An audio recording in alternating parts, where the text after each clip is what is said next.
কালো মাইয়া, কোনো মতেই আমার বাড়ির বউ হইতে পারবো না। কালো বলে বেলির বিয়ের দিন ঝামেলা হয় তার গায়ের রং নিয়ে।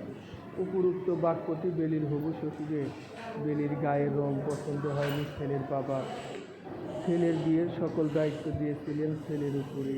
ছেলেই জানিয়েছিল ওর মেয়ে পছন্দ হয়েছে, তাই জামাল ভূঁইয়া আর মেয়ে দেখতে আসেননি।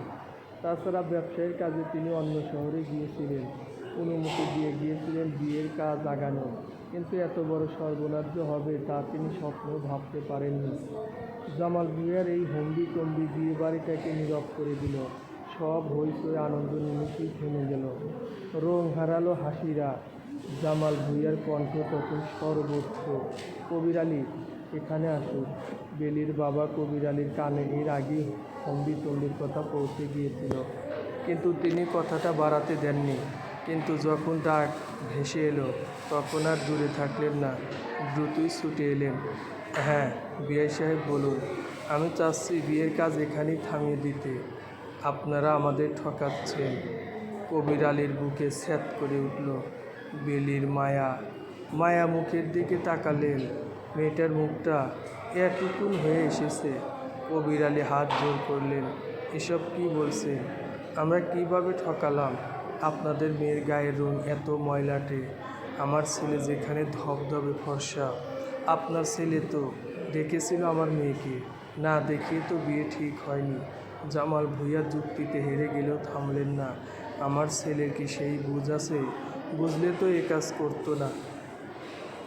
তাই বলে বিয়ের আসরে এসে বিয়ে ভাঙবেন নাকি? তর্কাতর্কি তুমুল হলো ধীরে ধীরে। এতক্ষণ যাবৎ মনিব ঘরে ছিল, বন্ধুদের সাথে হাসি ঠাট্টায় ব্যস্ত। চেঁচামেচি শুনতেই বাহিরে এসে নিজের বাবাকে শুধালো, কি করছেন আব্বা? ছেলেকে দেখেই জামাল ভূঁইয়া চেঁচিয়ে বললেন, এই মেয়েরে তুমি দেইখা বিয়াতে রাজি হইছ? মনিব সহজ সরল কণ্ঠে সম্মতি দিল। হ্যাঁ। কেন? এইরকম গায়ের রং আমাদের বাড়ির কাউরে দেখছো তুমি? না দেখিনি বলেই এ রঙ্গে আমার আকর্ষণ জন্মেছে। ছেলের মুখের বুলিতে তাজ্জব বনে গেলেন জামাল ভূঁইয়া। অবাক স্বরে শুধালেন, আকর্ষণ? তাও এ রঙ্গে? পাগল হলে নাকি? দেখেন আব্বা, বিয়ে করাইলে ওর সাথেই করান, নাইলে চলেন বাড়ি ফিরে যাই। এরপর আর কোনোদিন বিয়ের কথা মুখেও তুলবেন না। মনিব, তোর আব্বার লগে কেমনে কথা কস? মাথা গেছে তো? চাচার প্রশ্নে মনিবের কোনো হেলদোল নেই। সে গা ছাড়া ভাবে দাঁড়িয়ে আছে। জামাল ভূঁইয়া বুঝলেন তার কথার আর কোনো মূল্য নেই। অতঃপর না পারতে তিনি বিয়েতে সম্মতি দিলেন। হইচই করা বিয়ে বাড়িটায় আবারও হইচই শুরু হলো, তবে আতঙ্ক নিয়ে। মেয়ের বাবা মনিবের প্রতি চিরকৃতজ্ঞ হলেন। মেয়ের আত্মীয়রা তো এই জামাইয়ের প্রশংসায় পঞ্চমুখ, কিন্তু ছেলের প্রতি অরুচি ধরল জামাল ভূঁইয়ার। পারছেন না বিয়ে বাড়ি থেকে চলে যেতে। নতুন বউ ঘরে তুলতে গিয়ে হোঁচট খেলেন বাড়ির মেয়ে লোকেরা। মনিব বলেছিল বউ সুন্দর ভীষণ, কিন্তু কই সুন্দর? কালো শরীরে লাল রঙের বিয়ের শাড়িটা যেন কৌতুক করছে গায়ের রঙকে। বাড়ি ভর্তি মানুষের ফিসফিস শুরু হয় বউ দেখার পরেই। এত সুন্দর মনিব, পড়াশোনা জানা ছেলেটা কিনা বিয়ে করলো এমন একটা মেয়েকে। ঝুমুর পাড়া গ্রাম, অন্যান্য গ্রাম থেকে গরিব ভীষণ, তার উপর মেয়ে না দেখতে সুন্দর আর না মেয়ের বাপ কোনো টাকা করে দিয়েছে। তাহলে কি দেখে মনিব এই মেয়ে বিয়ে করলো? আত্মীয় স্বজনের গুজুর ফুসুরে ভরে গেল বাড়ি। সব কথাই কানে পৌঁছালো বেলির। বাড়ির বড় বউ চামেলি নতুন বউকে তৈরি করাতে সে তাজ্জব বনে গেল। বেলির বিয়ের সাজ নেই গায়ে, একটা ক্যাটকেটে হলুদ রঙের শাড়ি জড়ানো শরীরে। চামেলি হতভম্ব কণ্ঠে বলল, ছোট বউ, তুমি একলা একলা তৈরি হইয়া গেছো নাকি? বেলি তখন চোখে কাজল লেপছিল। এক ধ্যানে কাজল লাগাতে লাগাতে উত্তর দিল, তৈরি হইতে কি আবার 14 জন লাগে নাকি? কি যে কথা কন! বেলির ঝটপট উত্তরে চামেলি আরও দ্বিগুণ অবাক হলো। গলা উঠল তার তুঙ্গে। তার হই হুল্লা শুনে তার শাশুড়ি, চাচি শাশুড়ি, ফুপু শাশুড়ি, ননদ ননাস হতে সব মেয়ে লোক উপস্থিত হলেন। ঘরে প্রবেশ করেই বেলির শাশুড়ি প্রথমে প্রশ্ন ছুড়লেন, কি হয়েছে বড় বউ? আক্কেল জ্ঞান কি খাইছো? এমনি মানুষ কত কি কইতাছে, এখন আবার তুমিও ঢোল পিটাইতাছ যে। শাশুড়ির কথায় দুঃখে দুঃখে স্বরে সব বলল চামেলি। বেলি কীভাবে উত্তর দিয়েছে তা খুব সুন্দরভাবে সাজিয়ে গুছিয়ে বলল। বেলির আচরণের কথা শুনতেই ঘর ভর্তি সকলে হেসে দিল। ফুপু শাশুড়ি তো মুখ ঝাপটে বেলির শাশুড়ির উদ্দেশ্যে বললেন, বাপরে জামাইলার বউ, তোর পোলার বউ দেহি দারোগা, তুই মানুষের এত শাসন করস আর তোর ঘরেই কিনা আসছে দরজা। নিজের নুনাসের এমন টিটকারিতে লজ্জায় যেন মাথা কাটা গেল মুক্তা ভূঁইয়ার। তিনি তার পুত্রবধূর দিকে অগ্নি দৃষ্টি ফেললেন, হুঙ্কার ছেড়ে বললেন, বাড়িতে আইসো একটা দিনও তো কাটাইলা না, তার আগে এমন কথা কও কোন সাহসী? বেলির ভিতর তেমন ভাবাবেগ দেখা গেল না। শাড়ির আঁচল কোমরে গুছতে গুছতে বলল, কি আজব কাহিনী, এই সামান্য কথা কইতে সাহস লাগে নাকি? আপনারা এমন ভাব করতেছেন যেন কোনোদিন কাউরে কথা কইতে শোনেন নাই। না শুনে থাকলে এখন শুনবেন, কোনো সমস্যা নাই। এখন চারটে খানা দেন তো, সারাদিন কিছু খাই নাই। নতুন বউয়ের এমন অকপটে কথা বলার ভঙ্গি, খাবার চাওয়ার ধরন দেখে ঘর ভর্তি মানুষ এবার চরম বিস্ময়ে হা হয়ে গেল। মুক্তা ভূঁইয়া হলেন বুদ্ধিমতী নারী। তিনি বুঝলেন বেলির মনে কে কি ভাবলো এর ভয় নেই, তাই তাকে খোঁচা দেওয়া মানে নিজের পায়ে নিজে কুড়াল মারা। তাই তিনি প্রসঙ্গ ঘুরিয়ে বললেন, খিদা লাগছে ভালো কথা, সারাদিন না খাইলে তো খিদা লাগবেই। তুমি বউ, বড় বউরে দিয়ে তোমার খাওয়ান পাঠামো। তুমি তো নতুন বউ, তাই ঘর ছাইরা বাইরেও না। রণচণ্ডী মুক্তা ভূঁইয়ার এমন নরম আচরণে খেপে উঠল বড় বউ। আম্মা, আপনি ছোটো বউরে কিছু কর না যে, হেরনি এমন আচরণ সাজে। বড় বউয়ের বুদ্ধির করুণ দশার কথা জানেন মুক্তা ভূঁইয়া, তাই চোখ রাঙিয়ে বিরক্ত প্রকাশ করে বললেন, হ্যাঁ হইল ছোটো বউ, বয়সেও ছোটো, এর বুদ্ধি থাকলে কি আর এমনি কথা কইতো? যাও খাওয়ার নিয়ে আহো। বড় বউ চামেলির শাশুড়ির উপর অসন্তুষ্ট হলো, চলে গেল তাই গদগদ করে। মুক্তা ভূঁইয়ার ধমকে বাকিরাও এক এক করে বিদায় নিল। পুরো ঘর জুড়ে রইলেন কেবল তিনি এবং নতুন বউ। তুমি এমন আচরণ কেমনে করলা কত? তুমি কি জানো না এমনি তোমারে লইয়া পুরা বাড়ির মানুষ হাসাহাসি করতাছে। বেলি ঠোঁটে লিপস্টিক দিচ্ছিল, শাশুড়ির কথায় তার হাত থেমে গেল। ভ্রু কুঞ্চিত করে বলল, তো হাসলে আমি কি করব? সবার মুখ ধইরা রাখমু? তাজ্জব। মুক্তা ভূঁইয়া বিস্মিত স্বরে বললেন, তুমি কি বুঝতাছ না তোমার শরীরের রং লইয়া সবাই তামাশা করতাছে? তার উপর তোমার এমন জঘন্য আচরণ যদি মানুষ শুনতে পারে তাইলে কি হইব বুঝতে পারো?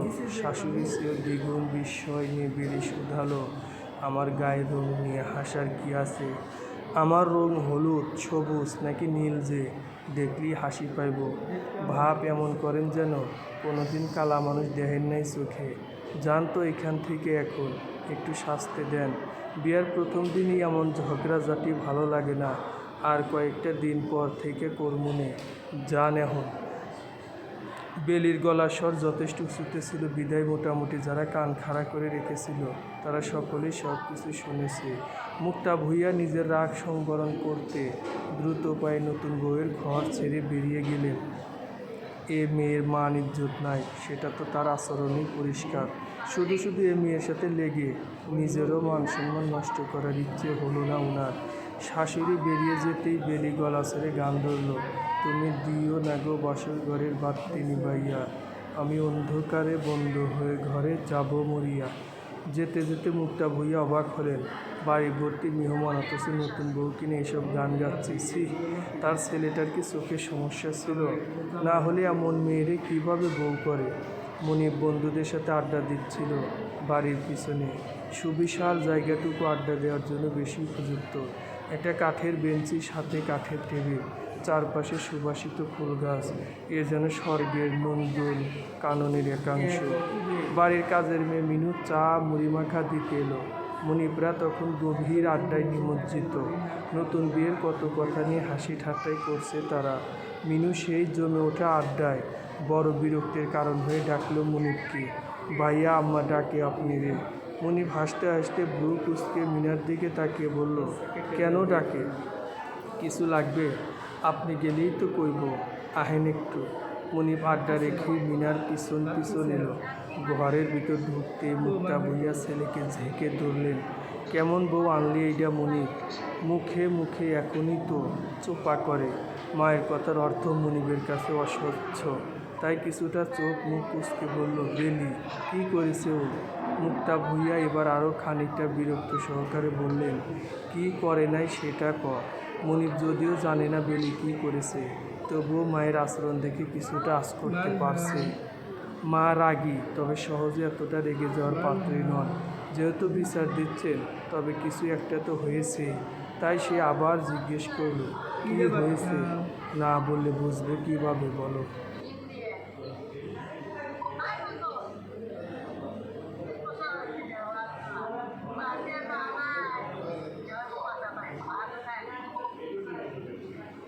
মানহা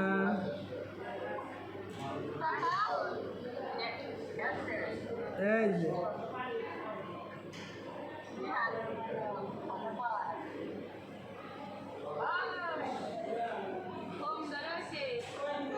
কে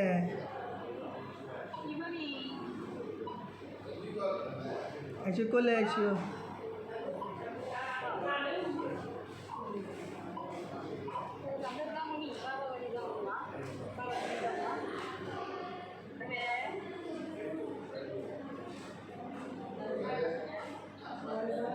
আচ্ছা বাপ ছিল, আচ্ছা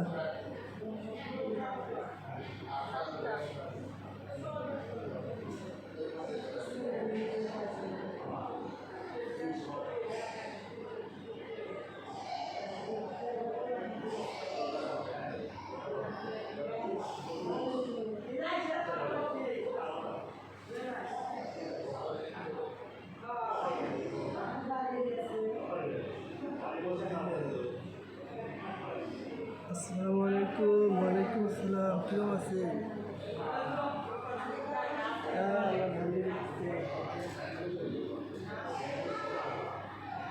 তাহলে আপনার ঝামেলা কে বাকি? ও জমি পাইব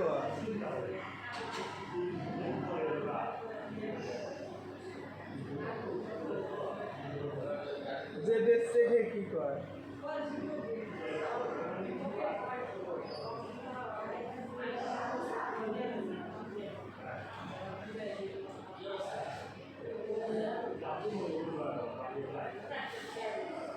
না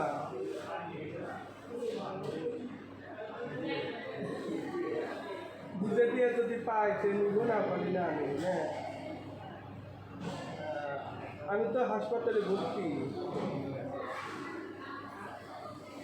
কালকে। আমি তো জানি না, পরে আপনি 3-4 ফোন দিচ্ছি, তা দেখবো ওই কি বিকেলের দিকে।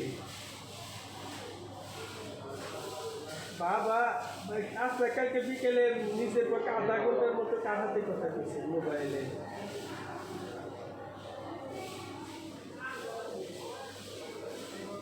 না, কালকে যখন ফোন দিই তখনই দেই ওয়েটিং, যখন ফোন দিই তখনই দেই ওয়েটিং। পরে দেখলেন যে ওরকম ঝামেলাতে আসেন নাকি, পরে আর ফোন দিলে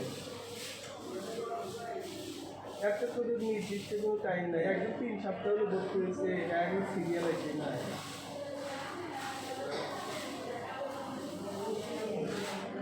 না, তোর ডাক্তাররা প্রতিদিন 10টার সময় দেখতে নিয়ে গেছে। এই ক্যামেরা হলো তখন হলো যা ডাক অপারেশন হয়েছে, খালি টাক হলো যা জ্বালায়। হ্যাঁ, মানে সিরিয়াল, এই তো রুগীর অভাব নাই, রুগীর নাই। তাই তো চিন্তা শুনলে মনে হয় তো মেয়েকে 15 পর্যন্ত টিকিট কেটে তারপরে গিয়ে ভর্তি পাইছে। কিন্তু আমার কপাল ভালো দেখে 2টো টিকিটই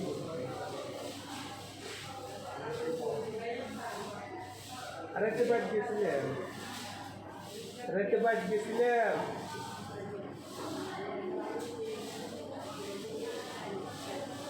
সকালে তো বাইকটা আছে, তা খাওয়া দাওয়া নেই, 3 বেলা খাবার দেয়,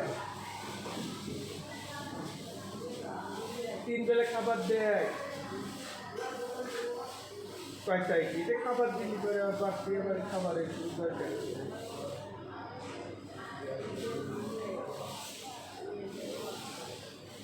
না কোনো খাবার দাবার না, কেন না।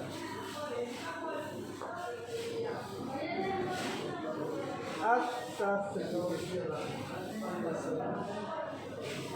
আচ্ছা ঠিক আছে এই ওই যে তিনতলা একবার খুব সাইডে নাকটান গলা দুবার হ্যাঁ হ্যাঁ একবার খুব সাইডে প্রতিনি পারি ঠিক আছে মানে আচ্ছা ঠিক আছে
এরপরে ভাই এই যে এটা বন্ধ করে গেছে,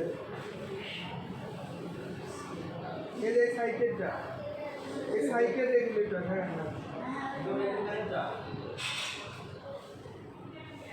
হ্যাঁ অবশ্যই।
নাম্বারটা দে খবরটা দে আমি কথা বলবো আগে দোকানে দেখো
পারমানেন্ট দাঁড়িয়ে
তুমিও ফোন দিছিলে তো এই জন্য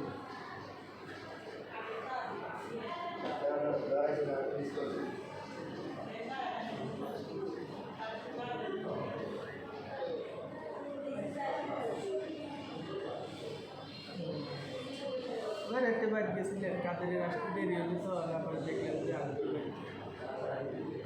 পরে বাড়িতে বলছিলাম না না ওই যে দিন অপারেশন হয় না ওই তারপরে হয়তো দু একদিন থাকা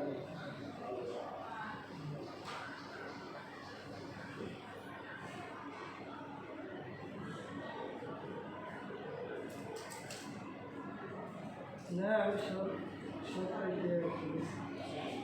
কালকে সব বাড়িতে নিয়ে আসছে না হাসপাতালে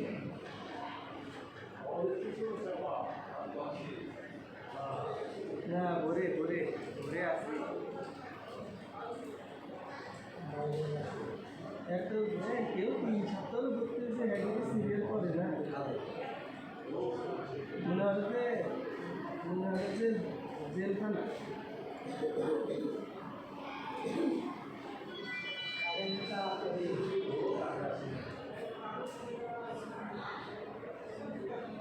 হ্যাঁ মানে ঘুরতেছি ফিরতেছি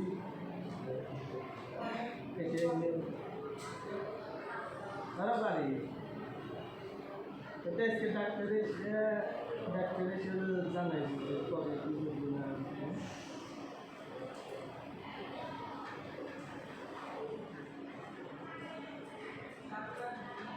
তাহলে রাস্তায় থেকে দিব হিন্দুরা বলে কী দেয় বলে মাছ দিয়ে ভাত দিয়ে বলে মাছ মিষ্টি দিয়ে ভাত দেয় সকালে ডিম কলা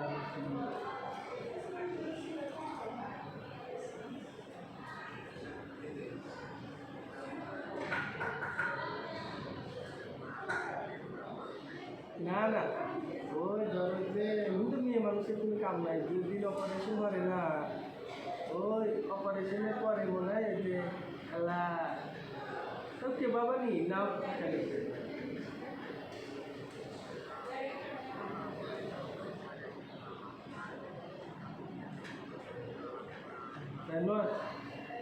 নড়াচড়া বলে ঠিক হারা যায়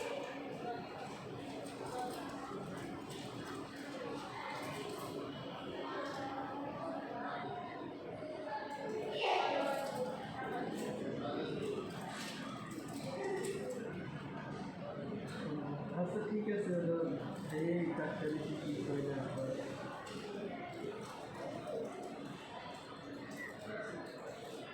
বিকেলে এসো এই পাগল এসে কি হইব আমি তো ওই ভালো মেশিন দেখলাই সব কিছু করতে ভালো মানুষ খালি তাই কিন্তু মোবাইল আছে না মোবাইলে কাম করতে দিন পার হয়ে দেবো আচ্ছা ঠিক আছে বাকিছে না না কাম দিকে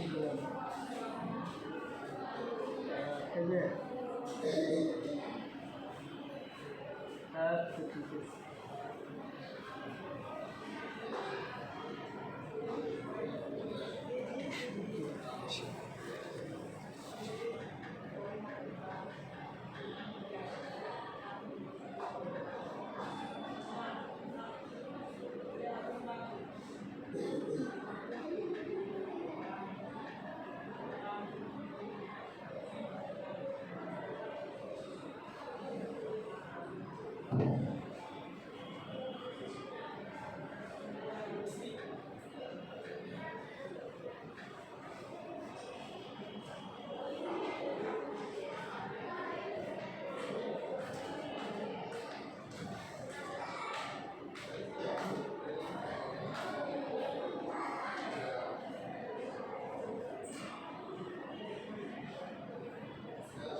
অপরচুনিটি দিছে না কালকে বলছি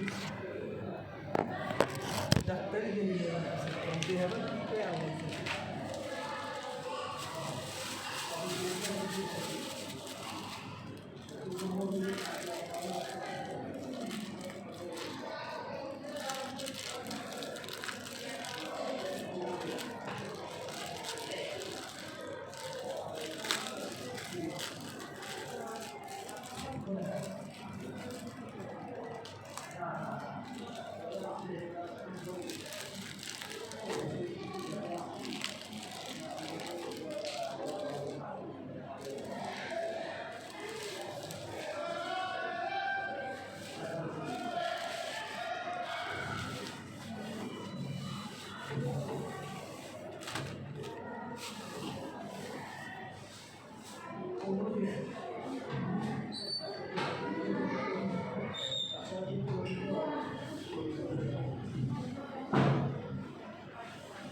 কি করে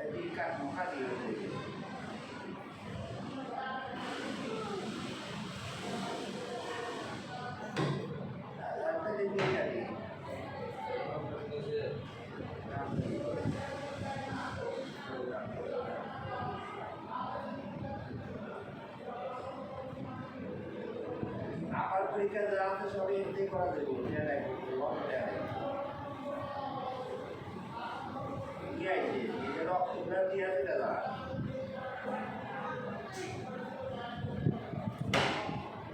ওই তো দাঁত তুলতে পরীক্ষা দিতে হবে দাঁত তুলতে আপনি পরীক্ষাগুলো আছে ওই পরীক্ষাগুলো নিয়ে যান ওই সপ্তাহে ওঠে আগামী দিন আসি পরীক্ষার রিপোর্ট আমি তুলে যাই পরামর্শ করে আচ্ছা আজকে একেবারে সবচেয়ে ভালো হবে আপনি থাকায় আপনারই রক্ত পরীক্ষা দিতে নাকি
আরে যাওয়া যাবে না সব দিলা দেন না আমি কথা বলা আমি জানি কি হইছে না বেলা এসে না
তোমার বউ কই, ডাকো হ্যাঁ রে। বিশ্বাসঘাতকের এই দুনিয়ায় কোনো জায়গা নাই, ডাকো বলতেছে। ভ্রু কুঞ্চিত করলো মুনির। বাবার বাহু থেকে হাত সরিয়ে বলল, কি বলছেন? বেলিকে সম্মান দিয়ে কথা বলবেন। সম্মান? কারে সম্মান দিতে কম? যারে ঘরে তুলছ বুঝা তুলছিলা তো?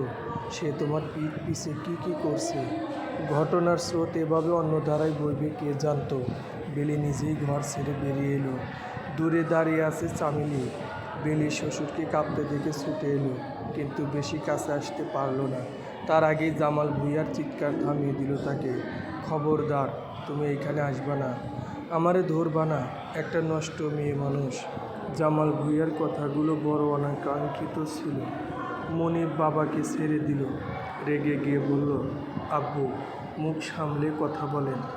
বেলি আমার বিয়ে করা স্ত্রী। স্ত্রী না স্ত্রী? জিগাও। যারে এত সোহাগ দিলা, বাপের কথা অমান্য কইরা বিয়ে করলা, সে কি করছে জানো? বাবার এই রাগ অযৌক্তিক কিংবা মিথ্যে লাগছিল না, কিন্তু বেলির সাথে বাবার বলা সম্বোধনগুলোও মানাচ্ছিল না। মনিব পড়ে গেল সংশয়ে। সংকোচ মাখা কণ্ঠে বলল, কি করছে ও? জামাল ভুঁইয়া সেন্টার টেবিলের উপর থেকে একটি রিপোর্ট নিয়ে এগিয়ে ধরল মনিবের দিকে। তাচ্ছিল্য করে বলল, তোমার বউ পুয়াতি, কিন্তু সে বাচ্চার বাপ তুমি নও। আকাশে মেঘ করে ঘন গর্জন দিয়ে উঠলেও এত জোরে বুকের ভিতরে গিয়ে কম্পন সৃষ্টি করে না, যতটা না এখন সৃষ্টি করল। মুক্তা ভুঁইয়া মুখ চেপে ধরলেন বিস্ময়ে। দূরে দাঁড়িয়ে থাকা চামেলিরও চোখ বেরিয়ে আসে রূপোত্তম। চমকে উঠল বেলি। কি কন এডি? আমি কি কই তুমি জানো না? এত বড় বেঈমান আমার বাড়িতে আছে, এটা ভাবলেও তো আমার মাথায় রক্ত উঠে যাইতেছে। মুনিব হেসে দিল। বোকা বোকা কণ্ঠে বলল, আব্বু, আপনিও না? এমন মজা কেউ করে? মনিবের চোখে মুখে অবিশ্বাস। সে যেন বাবার কথাটা মানতেই পারছে না। জামাল ভুঁইয়ার চোখ টলমল করে উঠল। ছেলেকে চরম সত্যিটা জানাতেও তার কষ্ট হচ্ছে ভীষণ। তবুও বলল, তোমার বউ পুয়াতি, 3 মাস তার বাচ্চার বয়স, অথচ তোমাকেও বিয়া হয়েছে আজ 23 দিন। এই হিসাব বুঝাও আমারে। মনিব বাবার মুখের কথা বিশ্বাস করল না যেন। রিপোর্টের কাগজটা ছিনিয়ে নিয়ে নিজেই দেখতে লাগলো। উদ্ভ্রান্তের মতন কতক্ষণ চোখ ঘুরালো সেই কাগজটায়। বেলিও এগিয়ে গিয়ে মনিবের পাশে দাঁড়ালো। কণ্ঠে ভয়, তার আতঙ্ক নিয়ে বারবার বলল, কি দেহেন? সত্যি করে কন তো আব্বা, যা কইছে তা সত্যি? আপনি বিশ্বাস করেন? মনিব মৃত চোখ নিয়ে রিপোর্টার দিকে তাকিয়ে রইল। কিছুই উত্তরে বলল না। মুক্তা ভুঁইয়া ছুটে এলেন ছেলের কাছে। কাঁদতে কাঁদতে বললেন, আব্বা, তোর বাপ যা কইতেছে তা কি ঠিক? আমার একটু বিশ্বাস হয় না, একটু কষ না। তোর বাপ ভুল দেখছে, তাই না? মনিব ধপ করে সোফায় বসে পড়ল। রিপোর্টগুলো হাতের মুঠোতেই রইল। ভগ্ন কণ্ঠে বলল, ঠিক। বাইরে তুমুল ঝড়, ভুঁইয়া বাড়ির ভিতরে জটলা। মনিবের ফুপি, ফুপা, চাচারা, খালারা সব দিয়ে ঘর ভরে গিয়েছে। কয়েক ঘন্টার ব্যবধানে পুরো বাড়িতে মানুষে গম গম করছে। বেলির বাবা মাও এসেছেন। কাঠগড়ায় আসামি বেলি। মনিব বিধ্বস্ত প্রায়। বেলির বাবা করজোরে দাঁড়িয়ে বললেন, আমার মাইয়া এমন কখনো করতে পারে না। বিআই সাহেব, আপনি ভুল কইতেছেন। জামাল ভুঁইয়া তেড়ে এলেন। করিম হাসানের বুকে ধাক্কা মেরে বললেন, এই ডাক্তারি রিপোর্ট ভুল। আপনার মাইয়ারে বাড়িতে তোলার পর থেকে চুরি হইল, পর পুরুষ ঢুকলো, কত কি হইল। আমরা দোষ দিলাম আরেকজনকে, কিন্তু আজ সত্য জলের মতন পরিষ্কার। পুরো ঘটনায় যে সবচেয়ে বেশি খুশি হয়েছে সে হলো মনিবের ফুপি তানু ভুঁইয়া। তিনি তো সোফায় পা দুলাতে দুলাতে মুখ ভেঙচিয়ে বললেন, প্রথম থেকেই এই মাইয়ারে আমার সন্দেহ হইতো। কি চোপা মাইয়ার, আইজ হইল তো শান্তি। বেলির মা পা ধরলেন জামাল ভুঁইয়ার। বেলির বাবাও তাই করলেন, কিন্তু বেলি নিরুত্তর। জামাল ভুঁইয়া এমন নিরুত্তর বেলিকে দেখে আরও খেপে গেলেন। কার লাইগা আপনারা পা ধরেন? ওই দেখেন আপনাগো মাইয়া কি সুন্দর ওইখানে দাঁড়াইয়া আছে, দেখছেন? সত্য চাপা দিতে পারবো না, তাই চুপ করে আছে। এই বেইমানি শাস্তি পাইতেই হইব। আপনাকেও মুখে চুনকালি লাগাইয়া এ বাড়ি থেকে বের করুন, নইলে আমার নাম জামাল ভুঁইয়া না। জামাল ভুঁইয়ার এমন রাগে আঁতকে উঠল সবাই। তানু ভুঁইয়ার স্বামী নিষেধ করতে এলে রাম ধমক দিয়ে থামিয়ে দেন তিনি। বেলির মায়ের হাউমাউ করা কান্না আরও বাড়তে থাকে। ছুটে গিয়ে মেয়ের গালে অনবরত চর দিতে দিতে বলে, মুখ পুরি তুই ক সব মিথ্যা, সবারই ক এই একটা কথাও সত্যি না। মায়ের চিৎকার, মা করতেই থাকে। বেলি এক ধ্যানে তাকিয়ে থাকে মনিবের দিকে, তারপর সর্বহারা অভাগিনীর মতো প্রাণহীন পায়ে মনিবের কাছে এগিয়ে যায়। আসন পেতে বসে মনিবের পায়ের কাছটায় এক বুক আশা নিয়ে মনিবকে শুধায়, আপনি তো আমার বিশ্বাস করেন তাই না? আপনি তো জানেন আমি কেমন, বিশ্বাস করেন তো নাকি? বিধ্বস্ত মনির চোখ তুলে অবধি তাকায় না, কাঁদতে কাঁদতে চোখের কোনা লাল হয়ে গিয়েছে ছেলেটার। সে দু হাতের আঁচলে মুখ চেপে ধরে অস্ফুট স্বরে বলল, আমি তোমায় ভালোবেসেছিলাম মল্লিকা, তুমি এভাবে ঠকাতে পারলা? এরপর পরিবেশ নিস্তব্ধ, কেবল মনিবের হু হু কান্নার শব্দ গায়ে কাটা দিয়ে ওঠে সকলের। বেলি হাসে, বিড় করে বলে, কে কারে ঠকাইল তার বিচার না হয় গোপনে হইব। এরপর ভাগ্য বিধাতার ইশারায় সব খারাপটা হয় বেলির পরিবারের সাথে। বেলির মাথার চুলগুলো ফেলে দিয়ে মুখে কালি মাখিয়ে ভর সন্ধেবেলা পুরো গ্রামে ঘোরানো হয়। বেলিও ঘোরে।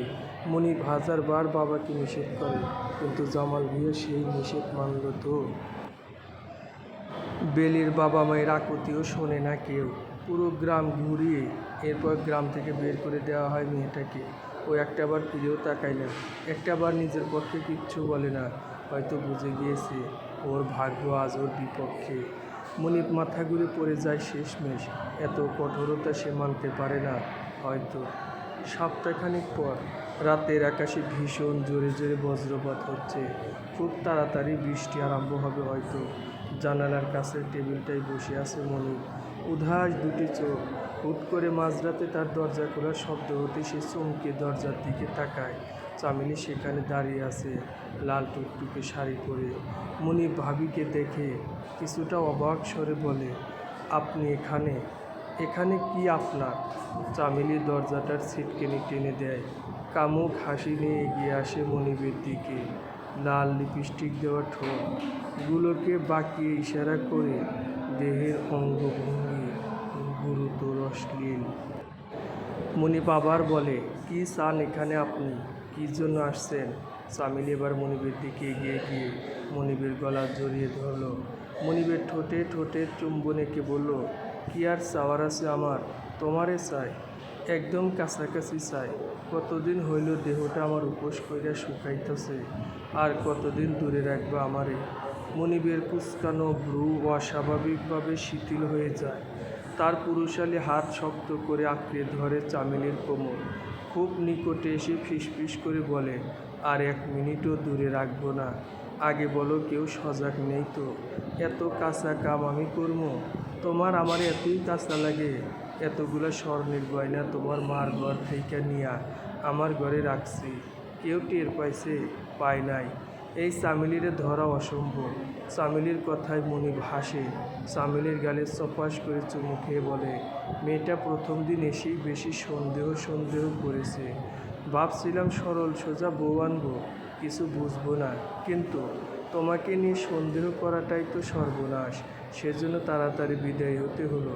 3 মাসের বাচ্চা পেটে এমন একটা ডাক্তারের রিপোর্ট না হলে বিদায় করতে সমস্যা হচ্ছিল। এতভাবে চেষ্টা করেও কিছু হচ্ছিল না। এক ছেলেকে দিয়ে চুরি দেওয়ালাম, বাড়িতে ঢুকিয়ে মারার ভয় দেখালাম, আরেকটাকে দিয়ে তবুও মেয়েটা যাওয়ার নাম নিল না, তাই এভাবে বিদায় করতে হলো। মনিবের কথায় মুখ ভ্যাংসালো চামেলি, ভ্রু নাচিয়ে বলল, তার জন্য এখন দরদ লাগে নাকি গো? আমার তো সব দরদ তোমার জন্যই। কথাটা বলে দুজন দুজনের খুব নিকটে চলে এলো। সারা বাড়িতে বিদ্যুৎ বিচ্ছিন্ন হলো, অথচ তাদের এই অনৈতিক নৈকট্যের ভাব কমল না। দূর আকাশ বিদ্যুৎ চমকালো আবার। সে রূপলি আলোয় ভুইয়া বাড়ির চন্দ্রমল্লিকার পারে বসা বেলির কালো শরীরটা দেখা গেল। চকচক করে উঠল তার হাতে থাকা ধারালো ছুরিটা। খুব শান দিয়ে নিয়ে এসেছে মেয়েটা। ছুরিটার দিকে তাকে হাসলো বেলি, বিড় করে বলল, বেইমানির শাস্তি কেমন হয় আপনার বাপ তা জানে না। কাল যখন আপনা করে জড়াজড়ি কইরা মইরা পইরা থাকতে দেখব, তখন বুঝবো শাস্তি কি। তারপর গুনগুনিয়ে গান গাইতে গাইতে দিঘির মাঝে পা ডুবিয়ে দিল মেয়েটা। বাতাসের সাথে ভেসে আসতে লাগলো বাগানের মল্লিকা ফুলের ঘ্রাণ, তার সাথে ভেসে এলো মানুষের মানুষ মল্লিকার খিলখিলিয়ে হাসি, মানুষ ভুলেই গেছে মেয়ে ফুলের সুবাস দমানো যে কঠিন সমাপ্ত।